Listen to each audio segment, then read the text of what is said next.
You know, Bitcoin represents a paradigm shift. It's the digital transformation of money, property, and energy. And paradigm shifts are so profound that you're staring at them and you don't realize they took place because your worldview is constructed based upon a bunch of assumptions that you've always taken for granted. And so what Thomas Kuhn says in the structure of scientific revolutions and what we study at MIT is there's only two circumstances under which people willingly undergo a paradigm shift. And one way is you wait for the old guard to die. And the millennials they get it because they're different. And Einstein, said God does not play dice with the universe. Einstein never liked quantum theory. You could be a brilliant person, but you won't embrace the paradigm shift while you're alive in the absence of a crisis. The second way you get paradigm shift is a war. When there's a war and there are bombs dropping from above, you don't believe in atomic power, but then someone drops a nuclear weapon and the city evaporates, and all of a sudden you become a believer and you reassess your priorities.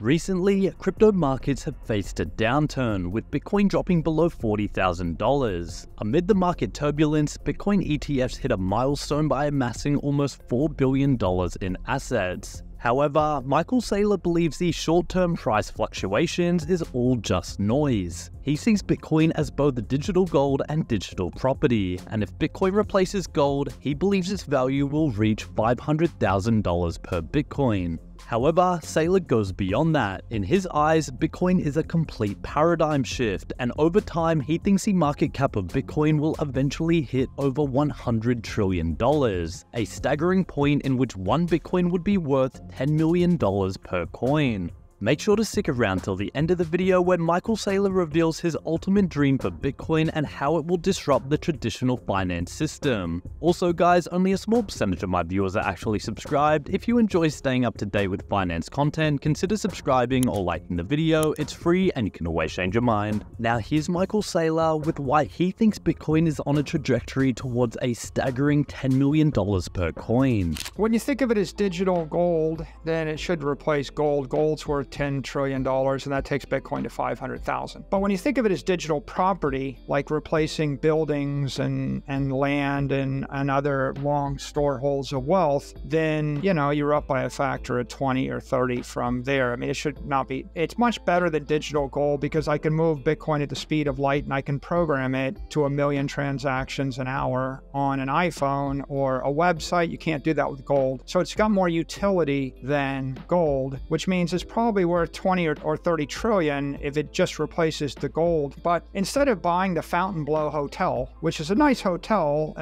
worth whatever billions in Miami Beach, instead of buying the equivalent amount of Bitcoin, if you bought the Bitcoin, you can move that to any city in the world every hour of the day, compose it, decompose it, recompose it, dematerialize it. And, when there's a nasty tax on it, you can just move yourself to a different jurisdiction where there's a better tax treatment. And if you think of it like that, then it's a multi-hundred trillion dollar asset class. So at 10 trillion is 500,000, at 100 trillion is 5 million. So I think, we're marching toward $10 trillion, which is, $10 million a coin, which is why Bitcoin enthusiasts see it's just a very great long-term store of value. And it's a great investment idea because it meets the needs of 8 billion people. The average person, the middle-class person that drives an Uber or works as a dentist, they can't buy $387 worth of a building in New York City every month as their savings plan, right? A person in Africa can't buy a small share of a nice piece of property. They can't buy $127 worth of a Picasso painting. So Bitcoin offers property rights at any scale, any amount of money, anybody in the world, and you don't have to worry about, will people like Picassos? Will they still want buildings in Vegas or New York? Will some politician tax it away from me? Well,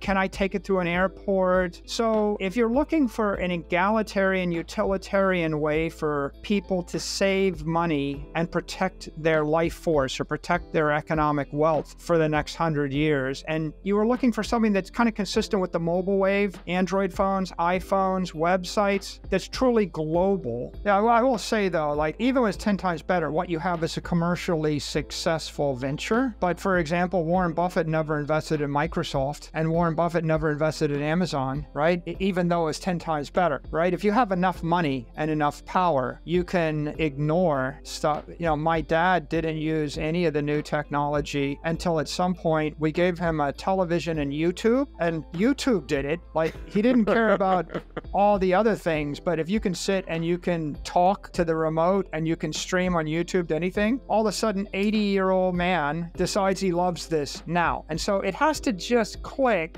right? I kind of knew, I tried everything for a decade. I knew it wasn't going to work, you know, from first observations. So I thought, well, what if I could find a digital gold, which was better gold than gold, something that is better than gold, but also a big tech monopoly? And here are my three criteria. I want it to be a better gold than gold. I want it to be a big tech monopoly, and I want no one else to appreciate it. I want it to be underappreciated. And that's what Bitcoin was in the second quarter of 2020. No one thought it was an institutional asset. Even though Amazon stock had doubled in the second quarter, Bitcoin was trading about the same as it had been trading in 2018 or 2019. You know, it got up to 10,000, it had smashed down to 4,000, it was back at 10,000. So I looked at it and I said, well, you know, based on all the information, you would think that a digital property network or a global digital money network is more valuable, knowing that people are losing confidence in currencies, losing confidence in central banks, losing confidence in governments, and this is a non-sovereign, open, decentralized system. So it struck me that the fundamentals were good. Yeah, you would think that. But it wasn't appreciated. So we're there, we have to take a risk. We literally have to, or we got to sell the company, right? We're done one way or the other. It looks like the Facebook of money or the Google of money in the year 2010 or 2011. While 98% of the world doesn't understand it, it's a bit too complicated, they're afraid of it. But just because you don't understand it doesn't mean it isn't true. It just means, you know, and I had the experience of riding the mobile wave.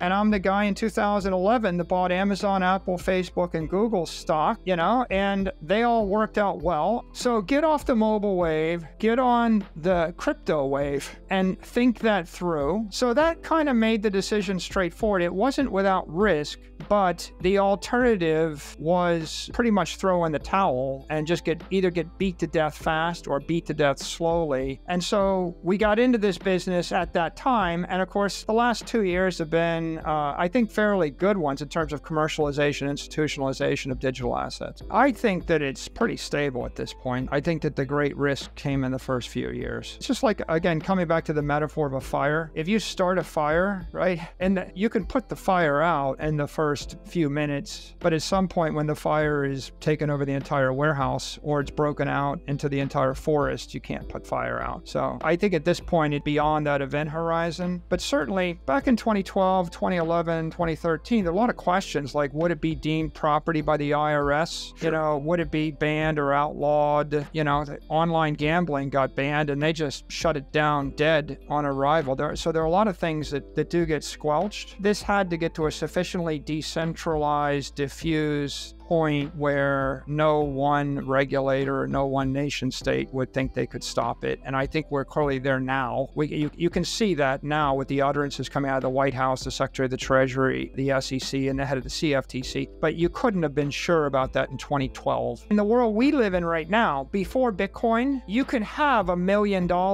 in your bank account, but it's credit. It's the bank says you have it, and the bank can take it away from you. Yes. And you can only move it pursuant to their permission to move it. And right now, the bank doesn't give you an API to move money. There's no, you could have $1 billion and 10,000 programmers. You can't create a program that'll pay $19, $22 transactions between here and Africa on a Saturday afternoon. You just can't do it. And guess what? For 30 years, you can't do it. And so all progress has come to a grinding halt in the financial world in the absence of money in cyberspace, because credit in cyberspace is a monopoly family which is caught up in a bureaucracy. So if we come back to Bitcoin, what is it really? It represents the true digital transformation of money, of property, of energy, of matter, right? This is 4 fundamental things a civilization is made of. For example, can you figure out how to create a wall in the real world, right? I use steel, I use bricks, I have a brick wall. Peter, run as hard as you can into my brick wall. Okay, well, so you run as hard as you can and you smash your face and you end up in the hospital. You ran into a brick wall. You can do that as an engineer in the real world because you have matter, and if you have energy, you can convert it to matter, convert it to a brick wall. You can do the opposite, right? I can aim a gun at the brick wall, blow it up, or I can burn it and vaporize it, right? So we have that in the real world, and that's the basis of the civilization. Now, how do I create a wall in cyberspace? See, here's the idea. So what Bitcoin represents, it represents the ability to move energy at high frequency. Like, how about 1,000 times a second? How about move $1 billion in a second? How about, you're saying to me, why would I ever want to charge somebody $1 billion a second? Well, the answer is, if someone attacks me 30 million times in 1 second and I charge them $30 an attack, it's going to cost them $1 billion to do that. Today, a denial of service attack is, effectively for the price of the electricity, and there are no consequences, and that's why we have cyber insecurity and we have so much toxicity. And you can't even trust what people post online because they're probably a bot and they're not even a real person. And Peter, like every 15 minutes, there's a Michael Saylor scam account spun up on YouTube with 20,000 fake listeners, and I spend $1 million a year taking them down, and they just put them up faster than I take them down, and there's just no way to stop it because there are no consequences in that cyber arena because there is no digital energy to create consequences. The killer product that 8 billion people want is a simple mobile app that holds US dollars and Bitcoin, and if you have a currency, you have a property, it's a bank in your pocket that's completely open, permissionless, and you can trade instantly in 1 second, either in a currency or in a property with anybody on the planet, and no one can take your money away from you, and you don't have to ask permission. It would completely dematerialize the entire financial establishment, and it would empower everybody on Earth to take possession of their life. You ever walk into a Bitcoin mining center, you hear this wine. It sounds like a wine of ornate. But Bitcoin itself ultimately is about creating a truthful ledger. And I've talked about it. It is energy in cyberspace. It's encrypted energy. What you're doing is you're taking electricity, you're running it through a SHA-256 modulation, and you're spitting out a block of Bitcoin, which is encrypted, and then you're putting successive layers of encryption on the blocks over time, and which represent reified energy, right, or reified information. And so it is I describe it as like a fire in cyberspace. You can think of it as a fire chain reaction in cyberspace, but you could also think of a swarm creature as very organic because it's just an organically evolving thing. And if you roll the clock back 13 years, it was just a few cypherpunks working on it, and then it picked up power, and now exponential, baby, exponential. There's people in every country and every language working on something, and they're doing it because it's the right thing to do, and they feel like this is their best hope at creating something truthful that is beyond corruption. It's an incorruptible, beautiful thing.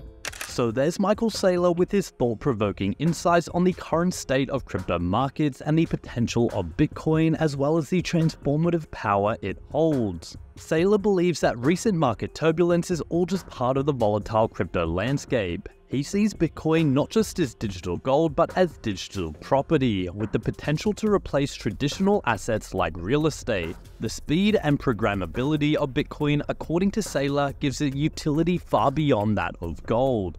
Undoubtedly, Saylor's unique perspective is fascinating and offers a fresh take on the evolving crypto market. Before we go, a quick reminder to those who are keen on staying updated in the fast-paced world of crypto and Bitcoin, consider subscribing to my daily 5-minute crypto newsletter. It's a concise resource for the latest expert predictions, breaking news, and top on-chain analysis, trusted by over 40,000 subscribers for insightful crypto investment information. Click the first link in the description to join the community and elevate your crypto investment knowledge today. Anyway guys, hope you all enjoyed today's video and that provided you with some value. I'll see you all in the next one, and as always, all the best.